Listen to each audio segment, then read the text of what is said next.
LazarBeam, welcome to Clickbaited. Clickbaited. We're about to get your take on headlines throughout the years. I'm excited. I can't really remember what I've done. We're going to hit off with the first one here. What is it? LazarBeam opens up on YouTube struggles. I can't remember the last day I felt relaxed. That is still true. I don't know if it's just a me problem, but like, yeah, I don't know. With YouTube, there's always a clock in the back of my head, you know? Every time you post something, even if it's the 1 out of 10, the best video I've ever posted, everyone loves it, the clock just resets. Okay, what are you doing next? What are you doing next? What are you doing next? What are you doing next? You're only as good as the last thing you did.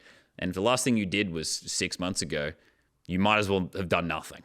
So I feel like, yeah, I know. I feel like that video is from like 2019, if that one's what I'm thinking it is. But it was actually taken from a Polygon interview. You revealed you were working at least 13 hours a day, every day for years. Yes.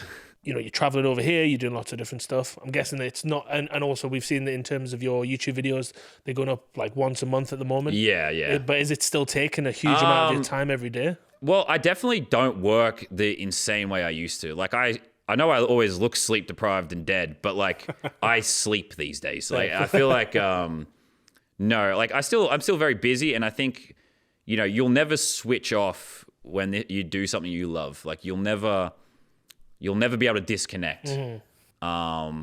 But, you know, I feel these days I'm probably still like comfortable in some ways with what I've done. Although like that's still like, I still have a fire that I want to do more. But like, you know, back when, you know, you're trying to blow up, you've got no money in your bank account, you're trying to like achieve this dream that you have, and like, man, I was asleep like 3 hours a night. Like, you could, like, I'd love to have my mother come in right now and try and explain what it was like dealing with me then, man.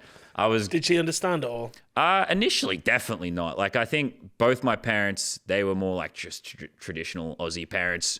They didn't play any games. They had no idea what it was. But they did understand hard work. They did understand sacrifice.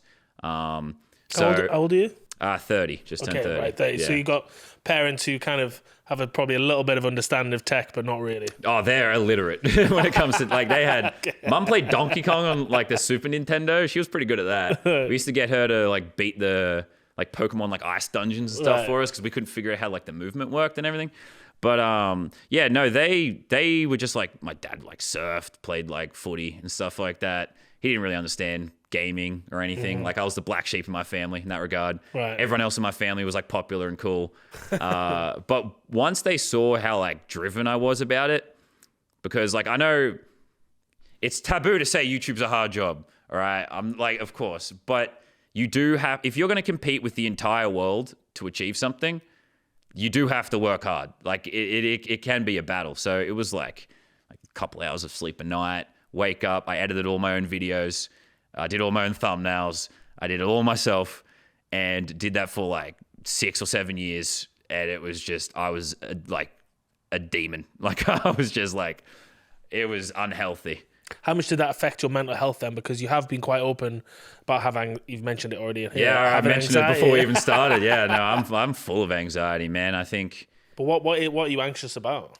I don't know the answer to that question. I feel like there's just always an anxiety. Once again, if you're like passionate about something, like, oh, I can always do more. Mm-hmm. I got to like be better. I got to do better, which is why I say it's a blessing and a curse, because anxiety means that, and obviously everyone's anxiety is different, but the way it manifests for me is it means I'm like just never content. Even though I say now I'm not doing as much as my own stuff, I still want to make sure I'm doing other people's stuff. I'm doing something. I got to be doing something. Because like anxiety is a double-edged sword. It means I'm never content. I'm never happy. I'm never like satisfied. I'm always like, oh, am I doing enough? I've got to do more. Mm-hmm. But then obviously other times it's like, can feel debilitating. It can feel suffocating. It can feel like you can never relax. You can never enjoy something, because you're always just like I always have that butterfly feeling in my stomach, like always. Right. It just never goes away. Well, anytime you shoot content, or anytime you're thinking about anytime. content, or like I can feel it right now. I've like the charity match the other day, I'm freaking out. Like obviously that's like a big event, but that's for like big events or small events. Like, I mean, I have social anxiety anyway. Right. So like that, it manifests for me in social situations, but isn't it funny that a lot of YouTubers have that, or streamers or content creators, a lot of them have that anxiety about themselves and don't feel comfortable a lot of the time. Although, you know, you can be in a big group of people like we are now and you're absolutely fine, but obviously in your head it's just a completely different story, isn't it? There's days where I'm extroverted and days when I'm introverted. Today I'm in like I put moisturizer on my skin and I started freaking out. So like I had a skin reaction before I came here, and all of a sudden I'm in like a puddle, like I'm in crisis. But yeah, I don't know. For me, like a lot of YouTubers, especially ones that have done it for a long... Nowadays, it's mainstream. Nowadays, YouTube is cool. But early days, it was for the nerds. It was for the dweebs. So a lot of us came from being those shut-ins. Like I mentioned, being the black sheep in my family. Everyone else in my family was popular. Right. I was a nerd. I got bullied. Like I like to play World of Warcraft. I like to play RuneScape. I still play RuneScape. So it's like, for me, you know, we retreated to like our spare bedrooms. And that's when you turn to YouTube. That's when you turn to all these other things that are giving you that comfort. And then obviously, you know, if you light that fire inside yourself, you want to then go on to do that yourself and, you know, provide that comfort for other people, I suppose. So why do you still do it? I feel like I was put on this earth to entertain. Okay. I feel like it's going to consistently manifest itself in different forms. Like I said, the last few years, it's been really collaboration heavy. And, you know, I don't know what it's going to keep looking like, but I'll do this if no one watches me. I'll do this for free. Like, I'll do it in some form or another forever. Because it's just, you know, I went from being someone who was lost, who had no... I considered myself stupid. I considered myself like I didn't have a work ethic. I considered myself lazy until one day I found my thing. And then all of a sudden, I consider myself reasonably intelligent, not like faultless, as we've discussed. Yeah. But I consider myself reasonably intelligent. I consider myself very driven. I have a great work ethic. And the only difference was I had something that was my North Star, something that like lit that fire in me. I went from being someone who you'd call a dropkick, a loser, to sort of holy, like now everyone goes, oh, you work so hard. Like that's like people look to me, like people I know and friends and stuff, like that's what I want to be like. Yeah. And I've become something that can be sort of someone people can look up to, even just other YouTubers, other friends I have used me as a motivator. But like, yeah, literally 10 plus years ago, I was a dropkick. Right. And the only difference was being passionate about something. I was watching a video coming down on the plane today, and in the video you were talking about saying, I think the adpocalypse had hit, and you kind of said, I'm not going to change what I do, I'm not going to change my content. You basically said you were in it for the love of the game, not the money. Yeah, I mean, you eventually have to change a little bit, because otherwise, I don't know how much you guys know about how many strikes and things I got. Yeah, well, that's it. They talked a lot about the strikes as well, but do you think that having that mentality has kept you keep going for so long? I feel like you always have to find a balance about what's truly you and what the system wants from you. Like, I think there is a world where, even, I guess, having said that, I had to change a bit. I had to adapt a bit.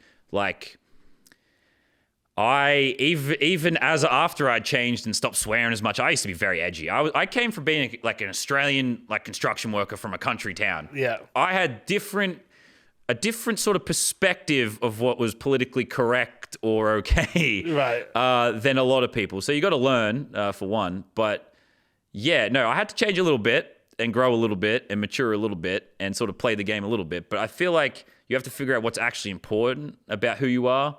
Is it me saying fuck, fuck, fuck, fuck and swearing constantly? Mm-hmm. I don't know if that's really who I am, like, or if that's something that is a pillar of who I am. Right. Can I still keep my same attitude, the same spirit of my being while swearing less? You know, so it's about kind of finding that balance, because, I mean, something may be juicy is that, like, I mean, at Apocalypse, I went back to earning like nothing. Bugger all, basically. But even once I started blowing up and getting like crazy views, my ad rates were like 6 or 7 times less than everyone else I knew. Even after I'd cleaned up my videos and stopped swearing and all those things, I would probably be like $40 million richer if I just didn't swear.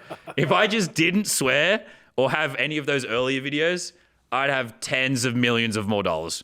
Well, you say that though, but then you don't know if that would have then changed your perception of the videos, and then maybe you wouldn't have gone on to do what you've done. That is a very good point, and that's what I mean about like finding that balance though. Right. Is like, I think nowadays things are a lot better in that front, and you know, I feel like my videos aren't perfect these days, but I feel like there's a world where I still am who I am, but I can swear a little bit, but I'm not. It's not every second word anymore. Right. So you play the game a little bit, and you still get to have your true spirit. I would have liked to have found that balance earlier, I think is what I'm trying to say, so I could have 30, 40 million extra dollars. Still doing great. Life is fantastic. Not trying to say It's bad, but you could never complain. Has that changed now? It's a little better now. I'm still like probably like half of what my friends get, but I'm stoked with that. You know, when everyone else is getting 6 or 7 times, I'll take half. Right. I'll take half. But yeah, I feel like that's what I mean when I say like I learned how to behave myself a little more, be able to actually stick around on the platform. Because there was a few times where I was like 1 strike away from channel deletion. Yeah. And that was, I don't know how that system. No wonder you're anxious. Yeah, I feel like it was unfair, man. But like, you know, part of it's deserved. But you know, that's what I mean. I feel like you have to find a balance. Is all I'm trying to say. I think. In a first for Clickbaited, we've got a new segment that we want to do with you. Okay. And you essentially have to guess whether this is a real headline or a fake headline. LazarBeam banned mid-game after Fortnite stream sniping prank goes wrong. I know what this is. I think I stream snipe fresh or something as a bunch of fucking bananas or something. Real or fake then? Nah, this is real. This is real. Yeah. That one's real. Nice. LazarBeam reacts to cringe Fortnite collabs. They've lost the plot. I've what the fuck am I? Oh no, it might be like a battle pass or some shit where I was like, I tend to like what I like, and if I don't like it, I'm just like, not for me, but it's ass.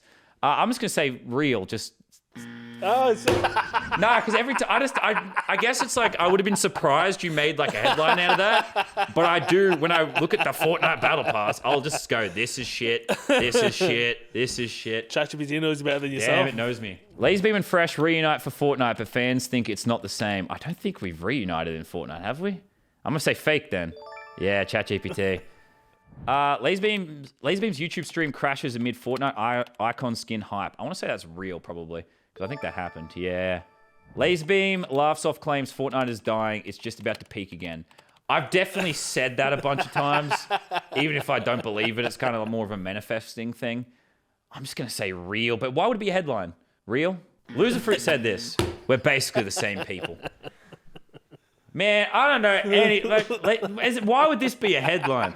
But then, I don't know, there was a time where I would, and I don't know if I'm calling you guys out, but there was a time where like I would just tweet some shit, and then that's how someone would just make anything. I'd just be like, if people are interested in what you say, oh, then of if course. you tweet something, then that's I get the game, but it was just like stuff that like would seem like just a random brain fart there tweet. is definitely a line, and sometimes it's hard to kind of choose where that line is. Yeah, whether it's like just someone who's, you know, deciding just to say something off the cuff, or whether to write an article or not about it, it is hard because it's really hard to understand someone's intentions. Changed a lot too, though. Like, especially in like the clipping era. I think with this, it's like I feel like I could easily have just made like a random video or a random tweet. Would you read the headline for them? LazarBeam's hilarious Minecraft mod breaks the game in seconds. Like I did like.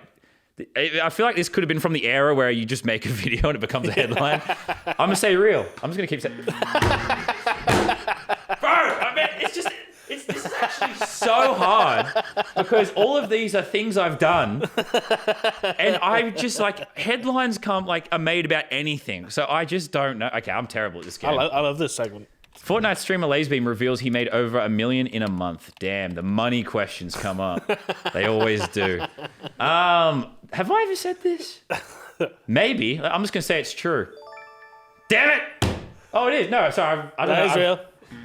Bro, my eyes. I got so used to seeing fake. Damn, no, that was fake. I have no money. This is harder than working in a coal mine. Whatever those streamers like to say. Popular Fortnite YouTuber LazarBeam on the brink of facing a permanent ban. It's just like these things happen. I just don't know if it's a headline, man. This is hard. Yeah, that is quite I'm gonna say hard. real, just because. Yeah. See, I have no idea. This could be this is written like ChatGPT. LazarBeam gets last laugh after triple pranking Mr. Fresh Asian's stream. Like I did this. This was a video, but it could be. I'm just gonna say it's ChatGPT. What is that headline? Just watch the YouTube video, man. I don't like. Man, this is like. At least it's not like LazarBeam said this word or something, you know, like that. I'm doing all right. Oh yeah, no, it's not gonna say that. LazarBeam calls out lazy YouTube algorithm after latest video flops. And man, if I did this, then I'm just coping. Like, you got to take responsibility if your video flops. So I'm going to say it's fake. I hope it's fake. Yes, thank God. Thank God. Like, I definitely used to complain about the algorithm before I learned how it worked. I used to complain about it all the time. So how do you feel like you did? What was the final score? Oh, God. 50-50, I reckon. We'll put the score up on the screen of what he did. Yeah, I don't feel great, but it's hard because like none of those are that juicy. So they all are basically just videos I've done. Yeah, no, I'm just grateful. Like I said before, my political opinions don't leak out there, and then you got headlines. You'd be surprised. Well, this is interesting because we're going to go on to our next headline that I'd like you to read. LazarBeam video game world boss slammed as flop by Sunny V2. I mean, he's always been nice to me for the most part, so, you know, it's fine. I did watch it with captions. I didn't get to watch the actual video. Could you tell us a little bit about what he's referencing here? So I made a game a few years ago, partnered with Playside to make a game called World Boss, you know, and making a game is a very difficult thing. So it's not always successful. You see studios spend hundreds of millions of dollars and their game doesn't work out. And, you know, game didn't fully work out is really the end of it. Yeah, a lot of people sort of really enjoy sort of shitting on you when you have something that doesn't work out. And I tend to just blind stuff, like not listen to it. But yeah, no, there's been a lot of people that like to go, oh my God, it didn't do well. I'm like, so. Yeah, exactly. So where did the idea of the game come about? Was it something that you were interested in doing, or were you approached? Or yeah, I mean, I was working with my friend Fresh at the time, and you know, we were doing lots of stuff together. Plus, like our management was in the same building, and you know, I think I always wanted to make something. I was always thinking like, okay, making YouTube videos is sick, but like, what's other things we could do? Like, I love the idea of doing other things, and you know, obviously, I feel like being a gamer, you think, oh, let's make a game. That's like a natural fit. Yeah. So I can't remember exactly how it worked out, if we got reached out to, or if we reached out to them. But it was, yeah, very much like we had like ideas presented to us. We presented our ideas. It was like a back and forth sort of thing. But yeah, I just feel like, you know, you sort of reach a ceiling. Like I was getting 20 million views a video in 2020. Right. Like if you look back now at the average views per video back then, it was 20 million. I didn't really feel like there was much more I could do. Right. I don't know. I don't really get motivated too much by like, oh, I've got to keep hitting these numbers to get certain revenue goals or anything like that. I was like, I feel like I've climbed this mountain. I don't know. I feel like I wanted to try and climb a different mountain. But do you think there's a little bit of naivety in that in the games, like creating a game? Of course. Like I have no fucking clue what I'm doing. But it's like, you know, you think if you play games, like you can make a game. But it's like, you know, I learned a lot through that process, and it's like, yeah, it's obviously very hard. But like you don't really get anywhere in life without being a little naive. You know, I was naive 100%. To think I could be a YouTuber. Yeah. You know, and then you just sort of do it every day, keep working hard at it. And, you know, I was lucky enough to, you know, it turned out to be the right path for me. But you never, like, you have to be naive. And that, look, there's 1,000 things I'd do differently and change. And there's things that like were my decisions and other people's decisions. Like there was a big partnership going on. And there's, you know, there's so many things I'd do differently. But like, you can't like live in that forever. You know, I can't sit here and just be like, you know, like it's still something I'd like to try again one day. And I'd like to try it again with newfound knowledge. Yeah. You know, like with new sort of experience and stuff like that. Because I still think it's something that I'm like passionate about, but it wasn't, you know, things don't always work out. What would you have changed about the game? Oh, there's a million things I can't get into. Like it's that's a tough one because it's like, you know, there's a lot of partnerships and stuff there. I only speak very highly of everyone I worked with, but you know, not every partnership works out, you know, in that sense. But we're gonna go on to our next headline that I'd like you to read. Logan Paul and LazarBeam reveal MrBeast stole employees from. This is clickbait for sure. Because I was on the Impulsive podcast and I was just chatting shit about. It was amicable, okay? Because. I mean, I don't know what you need to say after that. To be fair, in the article, it doesn't paint it out to be anything serious. And actually, the reason we wanted to bring this headline up is because we wanted to talk about MrBeast. Yes. So we, of course, first met at MrBeast compound, maybe a month, 2 months ago? 3 months ago? Yeah, it was like late January. January. Yeah.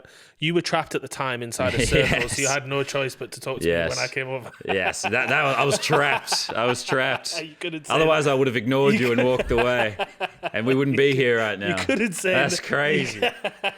You couldn't say no because you were trapped in a circle.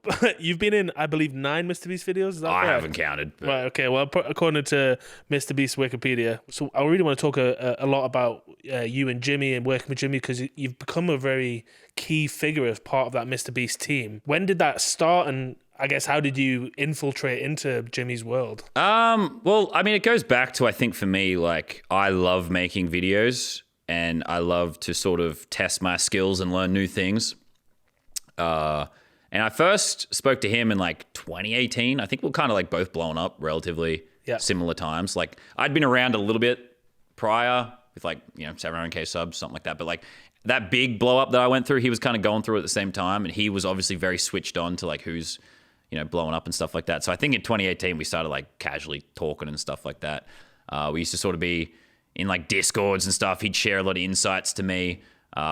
He loves to tear down all your work and tell you like, can I swear here? Yeah, of course. Yeah, he loves to tell you fucking suck. Oh, God, he loves it. And I love that. I feel like that is, I love the people around me who are very supportive, but a lot of people around you always tell you how great you are. Yeah. And I love to be told how shit I am, because it's like, you don't grow from being told you're fantastic. So and Jimmy's like, even when I had more subs than him, bro, that guy, he'd love to tell you suck. Yeah. I mean, when we were there, I'd met him for 5 minutes, and then he just sat and just destroyed every single piece of every platform. The only thing he didn't have a go at us for was Twitter, but he essentially went through Instagram, said it was awful, and it was. I love it, bro. So, I love it. He is. I've witnessed that firsthand. For someone who doesn't even know him that well, he was more than willing to just, because he's just so driven. I've never seen anyone. We were making like very different types of videos, but at one point we were in like similar sizes, and he would just tear me down. And then as obviously he's like kept going like insane, and still, if I want when I'm with him, he'll like pull up something and tell me it sucks. Yeah. But the thing I like about him in that regard is, despite how big he is, I can still message him and say, this video you just did fucking sucks, or this part of this sucks. And he'd be like, yes, I agree. I appreciate that. Like, he loves that too. We used to talk a bit. He gave me a lot of great advice. And then, sort of as I transitioned a little bit from like hardcore grinding my own videos, I was looking for new experiences, new opportunities and stuff, to just like do cool shit, make cool videos. I think the big one was he called me up about the raft. That's right. Yeah, and I guess like everyone else said no. And I was about to go to North America anyway. So I was like, fuck it. Like, I'll come do it. Like, I ain't scared of that. That's cool. And that sort of like... So that was 7 days on a raft. Yeah. It didn't look very sturdy. I shit in a bucket. And the thing about it is you don't really have a good diet. So it wasn't a nice movement, if that makes sense. Were you tempted to do it off the edge? Or? We weren't allowed to. They told us, like, we had like a safety briefing before we went on, and they said like stuff like, just don't put anything in the water. Like, I don't TMI, but we had like a barrel that was like our rubbish bin. Right. And we had to put it in a bag and put it in that rubbish bin. Like, we couldn't even throw it in the water after, is what I'm saying. I know this is going to get cut. This is getting cut.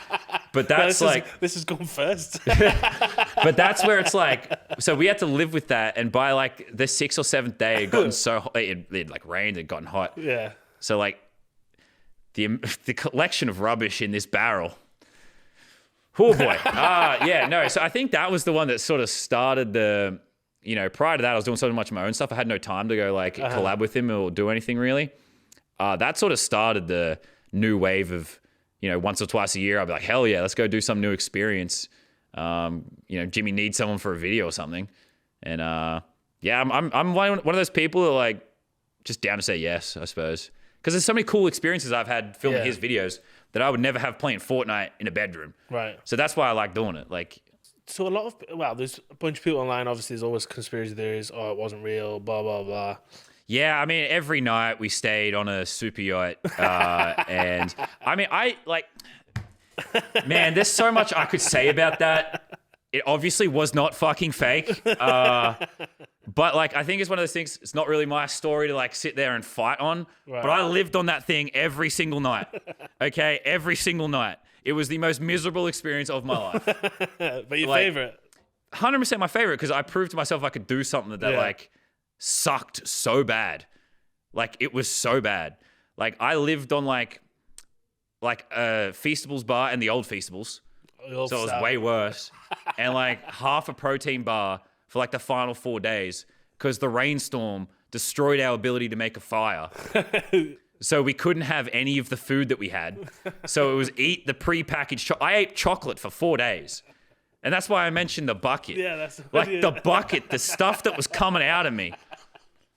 And like I hate that. Like obviously people are always going to have conspiracies, and the way that Jimmy edits his videos, like, you know, you don't get to see necessarily every waking second of the brutality. Yeah. But like, I don't know. It was fucking miserable. I don't know what to say. Like, it was the hardest thing I've ever done, but I think it's one of those most rewarding ones that I think I've ever done. Do people know you more from the MrBeast videos if they know you from... Oh, it's still definitely far and away my own stuff. Yeah. I would say if I could rank it, I would say it's my own stuff, Sidemen Among Us, or like just Sidemen videos, because there's so much more personality in those videos. And yeah, you get a lot of people who go, "Oh, MrBeast guy," which happens. But like, yeah, no, the main two would definitely be my own work, luckily. Yeah. So I don't have too bruised of an ego. And then like, you know, to be fair, work with other creators though still. But yeah, no, oh my God, the day I get recognized more for MrBeast videos than my own, that'd be crazy. That'd be crazy. Like there would be tens of millions of people that only know me as like MrBeast friend. Yeah. Which I don't know if you have that headline, because that's a funny one. There is a funny one, like Beast friend. There's a headline that says that, and fucking broke my heart. Well, by us? No. I mean, it might have been actually. I don't know. But someone made like a headline that was like Beast friend, and my face. Well, maybe that's what we should title. I'm like, I have over 10 billion views. Maybe that's what we should title the video. Oh my God! Honestly, yeah, there would be tens of millions of people. MrBeast friend. It's true though. There would be tens of millions of people that know me that way, but they're less like, because they're not as attached with like the Beast videos as my own stuff. They're less likely to probably come up to me, I suppose. Well, let's talking of ticking clocks. Perhaps your football career's maybe got a ticking clock. Oh God, what's the one for that one? LazarBeam was dog shit at the charity match. LazarBeam contributes nothing at the charity match. Well, actually, yeah, because you I did absolutely nothing, so we don't have a headline for me. That's insane, bro. You couldn't have elemented that. You could have put anything on there. Yeah, but let's read this one instead. XQC injures his wrist after competing in Sidemen charity match. I think I was on the pitch at least when that happened. Right, okay, perfect. I think. Tell us about your experience of playing in front of 90,000 people. Oh, man. Despite being a nerd growing up, I always loved sport. I always dreamed of being an athlete, but wasn't for me.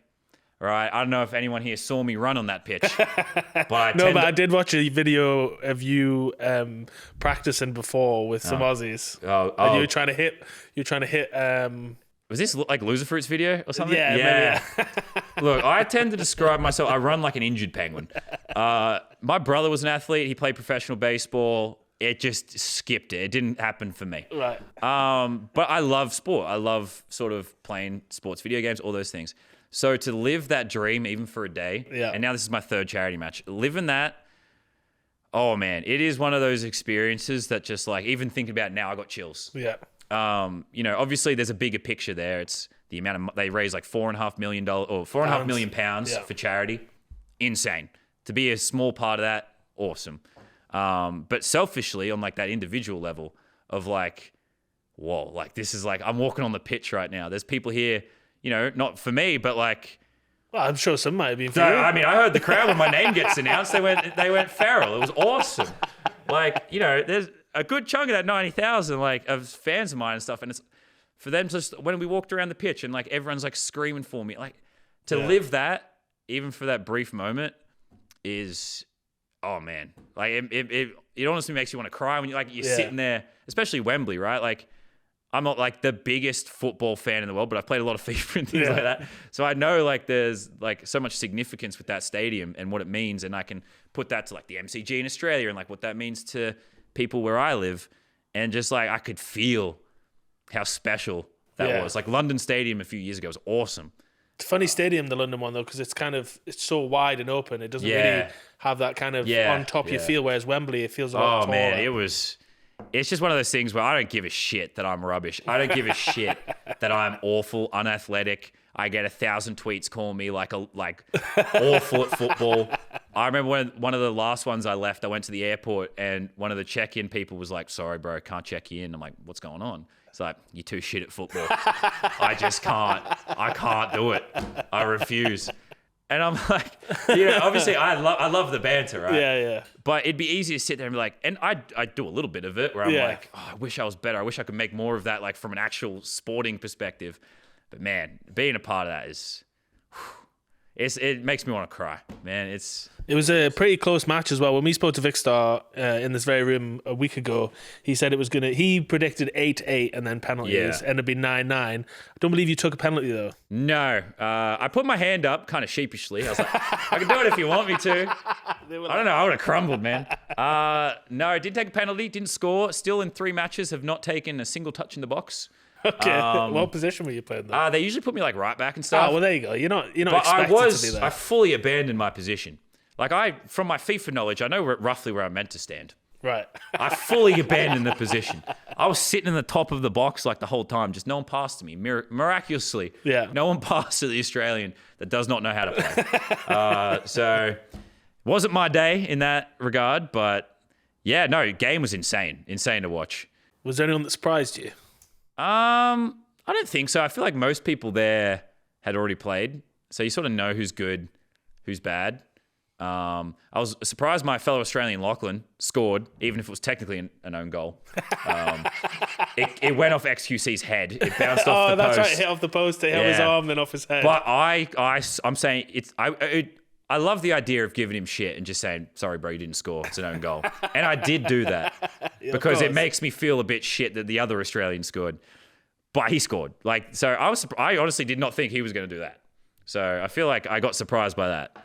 The Sidemen have never taken the charity match outside of the UK. Yes. Could it work in Australia, do you think? I think there's potential. They have a rabid fan base there. And every time I speak to them, I give them so much shit about not coming to Australia. I think if you could ever convince them to get on the plane, despite, they get like the beds on the plane. They're in business class. It's not that hard. I do it all the time. It's not that difficult coming here. I'd love to see it in Australia. I think the smartest call would probably be like the World Cup in the US. Something related to that. Then. Like, because there's already going to be a lot of like football fans over there. It's going to be like rabid. I think if they could tie something in with that, because otherwise I don't know how you top what they've already done. I don't know how they go bigger. Well, talking of Australia. Oh, God. Australia set on banning children from social media. So in November 2024, big news came out. Do you know what this is about? I heard about it. I'm not going to sit here and say I read too in depth, but... So essentially they want to ban social media for under 16s. What's your take on it being a very prominent Australian? I mean, I think on the surface, I think obviously with anything like this, there's a lot of layers of like, freedom and things like that. And like what social medias get banned, which ones don't. I feel like on the surface, social media, despite being a content creator, social media is an incredibly poisonous thing. So I don't think I'm against the idea of finding a way to protect people, especially like kids, from it. It's just like, what does that look like? How does that manifest? Because I mean, it goes to stuff even we've already spoken about, but like the amount of hate you can get for something, stuff that like, you kids shouldn't be judged and scrutinized and, had every thought they have, like, every thought that they express shouldn't be torn to bits. It shouldn't be sitting there forever. We weren't meant to sort of be judged that way as creatures, and I feel like as an adult, you could say like you have self-determination to figure out if that's something you want to be a part of or not. But kids are obviously going to get wrapped up in it. They're obviously going to be excited about it. All their friends are on it. But maybe that should just be stuff like Twitter and stuff like that. Maybe they can keep YouTube. Yeah. But because there is a difference in that, I think. I think there's social media is a broad term, but I think with stuff like Twitter and like even TikTok's a bit more of a social media platform than like YouTube is, right? YouTube's like more of an entertainment platform, I feel like. I think so. So I feel like it really depends how, what you sort of determine is.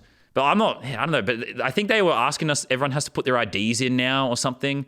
Like you have to verify on some app that the government does, and you have to send your, like, I feel like that gets a bit weird. I don't know, like the way it actually manifests though. I don't know. I feel like I've got, 6 nieces and nephews now total. And I think I worry for them. Like I see how my nephew's been in a bunch of my videos and stuff, and like I try to like shelter him from that, but he loves being in them. Was he the 5-year-old that you got to. Yes, play well, he's Fortnite. he's 12 now, so Right, yeah, I was he's gonna say, old he's now. bigger yeah. But so he's been on basically the internet his whole life, you know, and that's we've That's sheltered him crazy. as much as possible from that, but like. It'd be easy for him to read like a negative comment and, feel bad about himself. And like I've always said, he can't do his own videos and I won't help him until he's at least 16. Let's bring up the next headline. Click Crew comes to an end as Aussie YouTube group stops filming. Yes. So do you want to give us the lowdown on that? You guys were a group of essentially creators together. Yes. We Australia. were a bunch of Australian content creators. I think pretty much everyone at the time was basically playing Fortnite. So was everybody. And they were sort of putting together a group. And I was experiencing like my big blow up at the time. So Muselk reached out to me and said, "Hey, you want to join this like group we're doing?" And yeah, we filmed videos together for a couple years. And then, it was like COVID, everyone getting a bit busy. And I think it's one of those things now that, it stopped back then, obviously. You sort of appreciate it more as like time goes on. But Click was like massive. Like it's one of those things I don't realize. Like I still have people to this day coming up to me, even at the Sidemen charity match, being like, "Bro, like loved Click. Used to watch every Click video." And I think it was our version of trying to do like a little Sidemen thing. Yeah. But yeah, I guess like different to the Sidemen in the sense that like we're all so independent, doing our own things, and that's like credit to the Sidemen that they've been able to stick it out for as long as they did because. Yeah, I was just so, like, I don't know. It's just one of those things that it naturally sort of just like ended, I guess, because there was so much going on, COVID, all that sort of stuff. So, Could you see yourself joining another kind of group like that? I think I'm if the Sidemen are like, "Hey, mate, look." I mean, if the Sidemen want me, I'll go because right now I do all the stuff I do for them for free. So, but I think I appreciate it a lot more now about being in a group like that. I don't know if it's something I could do now. I think that I'm in a different age bracket and like a different stage of my life that I think joining a group like that, like I have my GTA group called Wanted, which actually has like members from Click, like Marcus, Cray, and Baz. So we've sort of made our own little like gaming group now, but I don't think I'd ever see, like something like that Click thing where, where you're in a house, you're making videos together like that. So if you could read our next headline. Ninja, Jacksepticeye, LazarBeam, and more to co-star in blockbuster Hollywood movie. Man, I do feel like a lot of these headlines are all from like a couple of years ago. Man, it makes me feel like I really have just been doing other people's videos, haven't I? I have not done enough of my own stuff. You need to start dropping me DMs and be like, "I've done this." It's just I need to start like doing more exciting stuff of my own. But you need to create more controversy. You need to start. Now. Maybe I should just go alt right or something. Just like just get spicy. No, I mean Free Guy. What a movie! That was one of the best experiences of my life. What was it like being a movie star? I mean, I didn't get to do any of the movie star stuff. Right. But going to the set, I spent one day on set. Unfortunately, it was like the last day of filming, and Ryan Reynolds left the day before. Right. So I didn't get to meet him. I was a bit sad. He does follow me on Twitter though, and he randomly likes the most like random tweets. Right. Okay. Like every 6 or 7 months, he'll just like some random tweet. But yeah, no, going to set was insane. Sean Levy, the director, was like the nicest guy in the world. They made me feel insanely comfortable. It was like this, no offense, but it was like this times 30. Like the cameras and the crew, and like I wore makeup for the first time in my life. I felt so pretty. Yeah. But yeah, I did the movie set experience, but then the movie was meant to come out July 2020, obviously peak COVID. So I never got to do any like premiere thing. I never got to sort of go see the movie in theaters. All the press tour was done over Zoom, which was kind of funny. It was 12 hours of the same questions. And, I think the movie eventually came out in 2021. But then COVID came around again in Australia. So I once again could not go to see the movie in the theater. So for me, I got to watch the movie, and the only time I've ever watched the movie is on a laptop on this random like Disney has their own like application that like lets you watch movies. Right. And they sent me like a link on this, like it's a special download. My name is like blasted all over the screen. So if you shared it then. Yeah, you can't share it. They said literally don't watch it with anyone else. We'll know.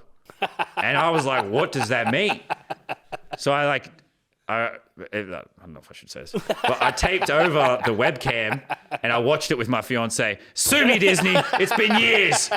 I watched it with my fiance. We couldn't go to the movies. We couldn't go to the theater to watch it. Well, there you go. Maybe we've got a brand new headline. Oh for my you. God. And then just see like Mickey Mouse come out and start hitting me with a bat. Yeah, no. So I watched it like I was, sick in bed just watching Netflix or something, It was, didn't get to have a lot of the, like Ninja got to go to the premiere, I think, man, in LA and stuff like that. Another Ninja. Ninja gets you I again. hate that guy. LazarBeam hates Ninja. MrBeast's friend hates Ninja. That Yes, could be the oh my title. God. I've thought about this so many times when traveling with Jimmy, like being on like a plane or something like that. It's like if we crash or something, bro, I don't even get my name in the headline. You know how hard it is to not even be in the headline if you die? That's bro, true. we're talking about headlines here. If I die, I won't even get one. No, I'll write it. That's crazy. I'll write it personally. LazarBeam's friend, MrBeast. Let's get that one going. Let's get that one trending and stuff. Thanks so much for taking the time. Nah, easy. You've been officially clickbaited, I guess. I had fun, so thank you. Anytime. Like and subscribe. Use code LASER. Use code LASER. In the Fortnite And arm like shop. and subscribe. Thanks. That's Love my you. one plug. That was amazing. Thanks Easy. so much. Nah, thank you.